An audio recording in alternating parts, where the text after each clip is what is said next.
Hello and thanks for joining us on Agenda 2030, a program designed to give you an insight into the implementation of the Sustainable Development Goals, also known as the SDGs.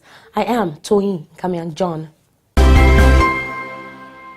Agenda 2030. As a successor framework for the Millennium Development Goals, the global community rolled out a bigger, deeper, and more encompassing framework called the Sustainable Development Goals, designed to transform our world, lift the poor out of poverty, as well as ensure inclusive and healthy society. On Agenda 2030, we take you on a media trip to the global destination of the future we want. With everyone on board, we focus on the people and their struggle, the civil society and their agitations, the government and her development effort, the global development agenda, its 17 goals and 169 targets. We bring you all the deliberations, insightful conversations and high-level partnerships on the road to global destination. Agenda 2030, showing on this channel. Agenda 2030, leaving no one behind.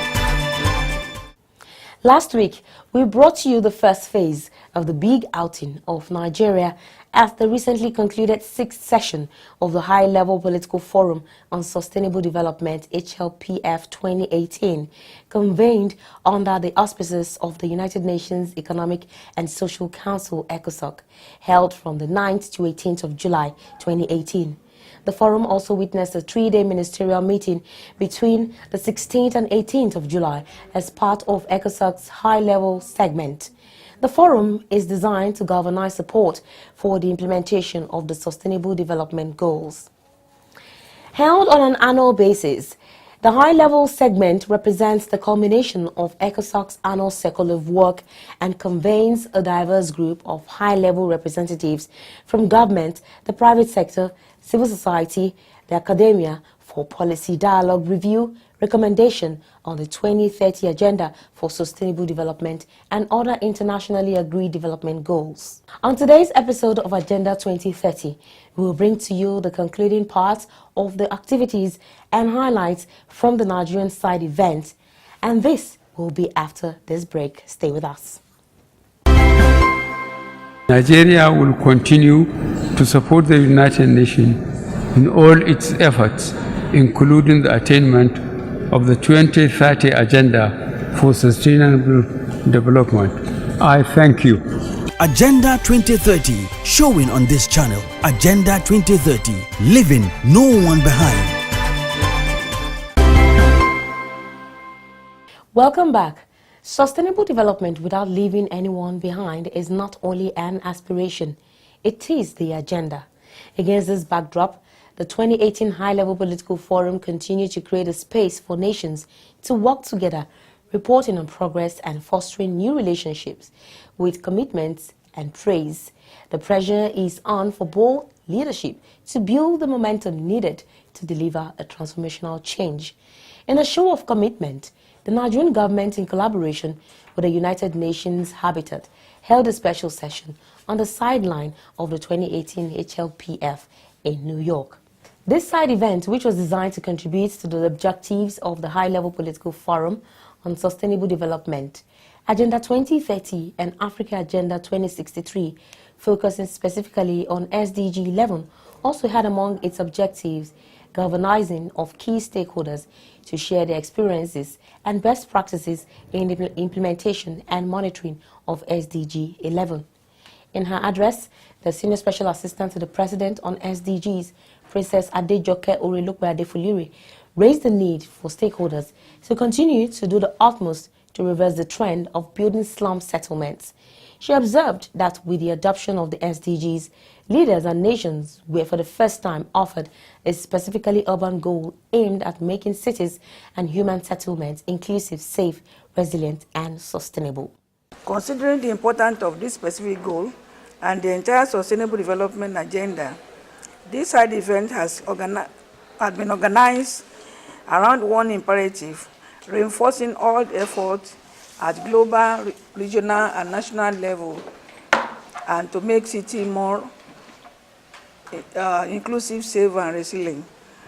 The adoption of the Sustainable Development Goal 11 and the new urban agenda emphasizes the value of sustainable urbanization as a tool for localizing and achieving SDG.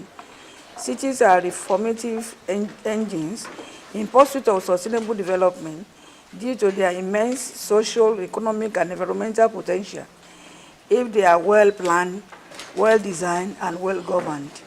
As you are aware, the commitment of achieving sustainable development goals and resilient cities in Africa contain sub-goals dealing with access to adequate, safe, and affordable housing, basic services, and upgrade of slums, providing access to safe, affordable, accessible, and sustainable transport system for all, improving road safety, and many more. To ensure the realization of this lofty goal, the member states are enjoined to enhance inclusive and sustainable urbanization and capacity for participatory, integrated, and sustainable human settlement planning and management in all countries. Distinguished ladies and gentlemen, Your Excellency, it is obvious that the city goals, the challenge of how to provide adequate services and equitable access to its opportunity emerge. More often than not, large gap exists between needed and current services of infrastructure, and the result of this gap have always been the affordable housing crisis, which has resulted in the emergence of slums due to lack of basic services and infrastructure, as well as due to population growth and migration. I must say that central problem to unlocking equitable opportunity in our city remain political. For example, in today's competitive multi-party environment, leader makes political calculations towards short-term horizons to win votes over long-term solutions to urban problems. In most times, many urban planning problems are of the result of power struggle, and in particular, the capture of public goods, such as land or transit routes for certain interests. The transit services, in turn, are overstretched. Hence, the space that connects people to work and creates more socially inclusive civic culture need to be supported, fostered, or created by architects and planners, with citizens and government. The national government will need to work assiduously to provide the enabling environment through policies that work, legislation and planning, as well as designing sustainable city and human settlements. In addition, there will be need to deploy concrete action and measures in a range of areas, such as national urban policies, rules and regulations that promote sites and services, urban planning and design, urban basic services, slum upgrade, risk reduction and resilience, capacity development and climate resilience, mitigation and adaptation. As a matter of fact, to put the resilience agenda into action, city across regions will need to mobilize resources from public and private sector, as well as from international sources. Your Excellency, distinguished ladies and gentlemen, there must be an advocacy and approach, and sensitization approach to get the buy-in of the sector and technical expertise to develop a range of innovation and physical as well as financial instruments. Ladies and gentlemen, in an increasing urban world, the major resilient challenge of this century is poverty reduction, natural hazard, climate change, environmental sustainability, and social inclusion will be won or lost in cities based on the commitment of the leaders, the partners, and citizens. Cities around the world can lead the resilient agenda and spearhead the economic and social transformation necessary for reduction of poverty and boosting shared prosperity. In closing, with effective coordination and synergies built around many areas, sustainable framework and action plan, and optimum engagement of stakeholders, I have no doubt in my mind that regional efforts can be synergized to lead the progress, and I'm confident that the discussion here today will yield the desired results, which will guide us as we partner to make cities and human settlements inclusive, safe, resilient, and sustainable to achieve target 10 of the Sustainable Development Goal 11 as we plan to leave no one behind. The United Nations Deputy Secretary General Amina Mohammed, who graced the event as a special guest, also re-echoed the role of town planners in making cities and human settlements inclusive, safe, resilient and sustainable, regretting that many countries now grow slums rather than cities. The envoy challenged African countries to change the narrative. What is important about the session you're doing now, and I can see it's UN Habitat, so it's obviously Cities Goal 11, and talking about the town planners, incredibly important. I spent the best part of 20 years of my life in an architectural engineering firm, and town planning was key. In many of our countries now, we grow slums. We don't plan cities. And there's only perhaps one place that I've been to where I've actually seen the city grow a city, and that is in Istanbul. Incredible, dense population, but yet there were no slums in Istanbul, which was quite incredible. We should probably visit and find why. And I don't think it's beyond Africa not to grow the slums. We're known for slums, we're not known for our beautiful cities. So that's a challenge to us, and I just want to thank the special advisor and the panelists, of course our stalwarts here in New York, for just exposing what is possible, that for every challenge there are 10 opportunities. Don't dwell on the challenges. I think we all know what's wrong. It's about how we can get it right. And please, please, please put a hand out to young people, because that's really not the future, it's the future now. They're there, they need to be engaged, they need to, they have the energy and the vision, where most of us has probably lost a bit of steam. It's very good to partner with them and to do that intergenerational change. They have really good ideas for what our cities should look like. When we talk about the population of cities moving from rural dwellings to cities by 2050, then you know it's their future. And that's really what they will be building. What we plan to do and what we have been doing, I think a quarter of the states in Nigeria has been mainstreamed.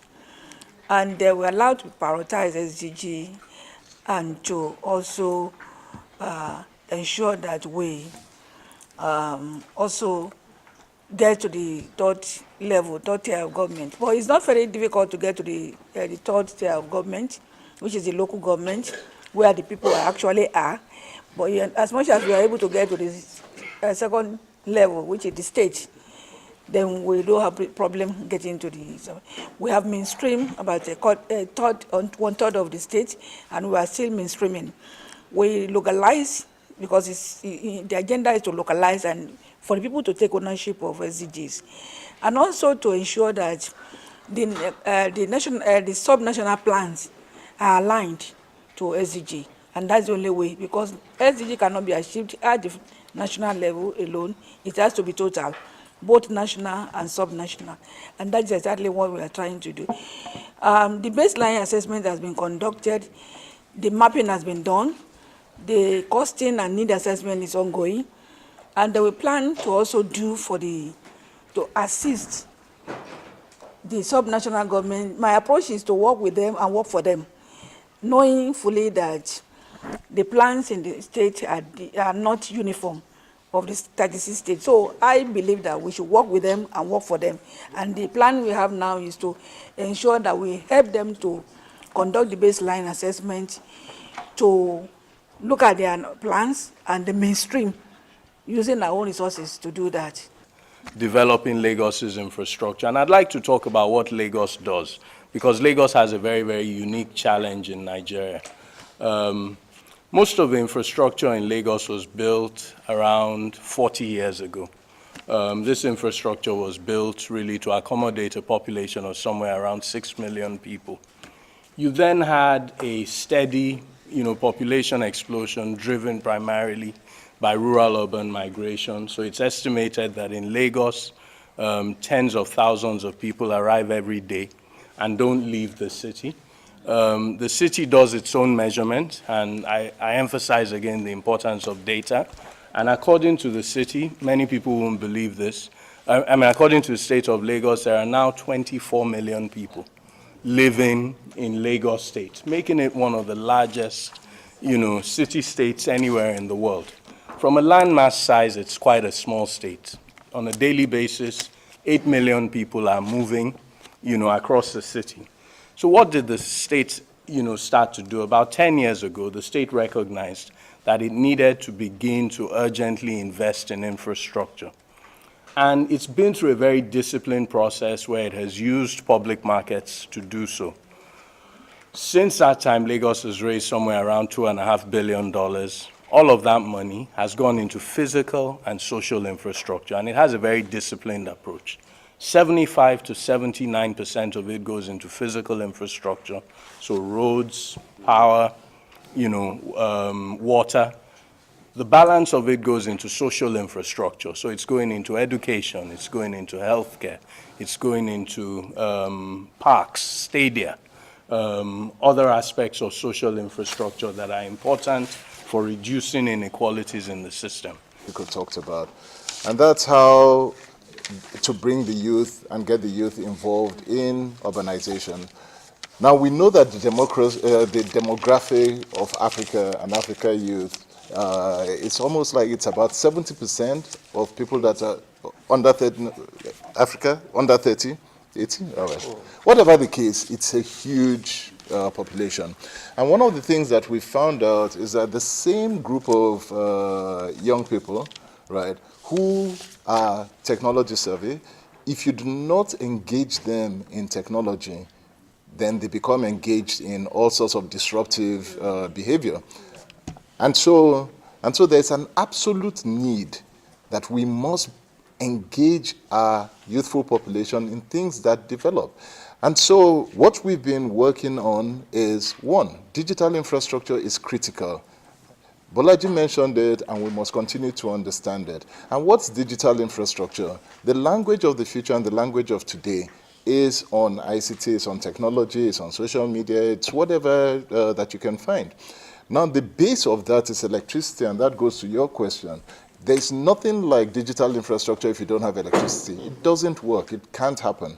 And so those two together become the critical issue that we must look at.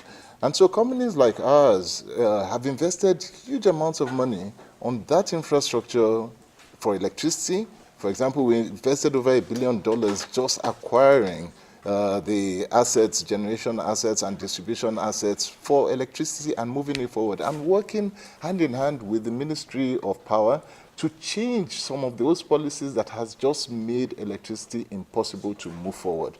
And so it's in moving those policies that are ancient to make it modern, and then bringing the youthful population on top of that to work on social media, to distribute the ideas that they have and bring those ideas in the face of both government, private sector, civil society, and all of that. And that's what's changing perception.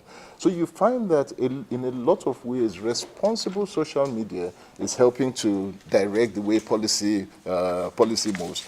But one last thing that I would like to leave with everyone is this fact that we've seen in the businesses across the world, wherever we go.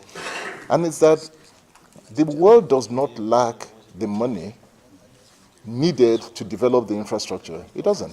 So you have enough money in this world to deal with all the infrastructure problems that we have. It's there. And you heard one of those examples that Gavin just gave. Now, why does one not meet the other? You find out that it has to do with policy and the channels that you can bring. And so transparency is very important. The policies are very important. How you see and you bring that handshake is extremely important. I've just assumed a new position responsible for directing capital towards the SDGs. It's a brand new position. It's the first of its kind in the industry. And I was fascinated to hear the remarks of the panelists in relation to some of the infrastructure needs, the priorities, and also the funding gap.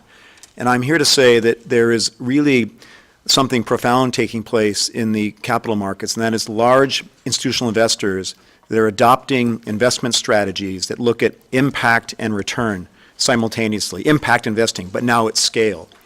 So I'm here representing a $1.8 trillion investment firm to say, if you build it, we will come. In terms of housing and slum reduction, important advances in reducing the quantitative housing deficit in urban informality. But that's not the case in the qualitative deficit, and I will say something about that in a couple of minutes. During 1990 and 2015, LAC was the only region with significant slum prevalence to record a slum growth lower than the global urban population. I have some charts here, but Mr. Moderator didn't allow me to show the PowerPoint, so I was comparing Latin America and Africa, Sub-Saharan Africa specifically. Everyone is going down, but in the case of Latin America, it's more than the urban population average growth. That's one thing. The other thing is, in that process, Latin America has become, in these years, has become amongst the world's most unequal societies in the world. So we reduce slum, we reduce informality, we reduce to some extent poverty, but we became very, very, very unequal. So policies now focus on home ownership, that policy that has focused on ownership had not always considered what some of the previous panelists were saying about connectivity between housing and the infrastructure sector to reduce. There's one way to reduce inequalities, that is income inequality. So you can pool money and to reduce what most families earn in regards to what other families earn.